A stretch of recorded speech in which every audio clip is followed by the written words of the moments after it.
ఆస్తులతో పాటు ఈరోజు వారి కార్యాలయాన్ని కూడా సోదా చేయడానికి మహబూబ్నగర్ జిల్లాలో ఉన్న డిప్యూటీ ట్రాన్స్పోర్ట్ కమిషనర్ ఆఫీస్కి రావడం జరిగింది. సోదాలు చేస్తున్నాము.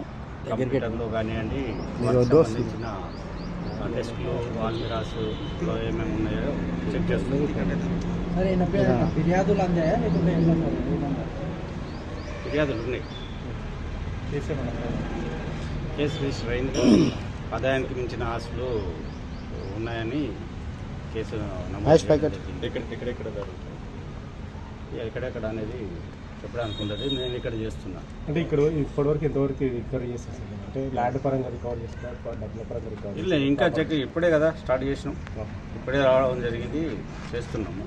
కంప్యూటర్ ఓపెన్ చేసి అవన్నీ చెక్ చేస్తున్నాము. ఏమన్నా ఉండేది ఉంటే అవి నోట్ చేసుకుని వెళ్తాం. ఇక్కడ ఏమైనా లభించిందా సార్ ఇన్ఫర్మేషన్? ఇప్పటివరకు అయితే ఏం లేదు, చూస్తున్నాం. సార్ కిషన్ నాయక్ గారిని అదుపులోకి తీసుకున్నారా? కిషన్ నాయక్ గారిని అదుపులోకి సార్ అంటే వాళ్ళ బంధువుల విన సన్నిహితుల కుటుంబాల విన జరుగుతున్నాయని తెలిసింది సార్.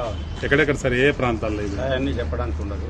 నేనైతే ఇక్కడికి వచ్చినాను, ఇక్కడ నేను చేస్తున్నాను. సార్ ఈ దాడులు ఇంతటితో ఆగినాయి, ఈరోజు కంటిన్యూ ఉంటాయి సార్ ఇక్కడ? ఇంకా ఏమన్నా సమాచారం ఉండి ఇంకా తెలిసేది ఉంటే వివిధ చోట్ల ఇంకా చేస్తాం. అంటే సార్ స్పెసిఫిక్గా సమాచారమా లేకపోతే రొటీన్గా జరిగిన తనిఖీల్లో భాగంగా ఈ అవినీతి వెలుగులోకి వచ్చింది? కేసు రిజిస్టర్ అయింది. సార్ కేసు రిజిస్టర్ అయింది. దాని మీద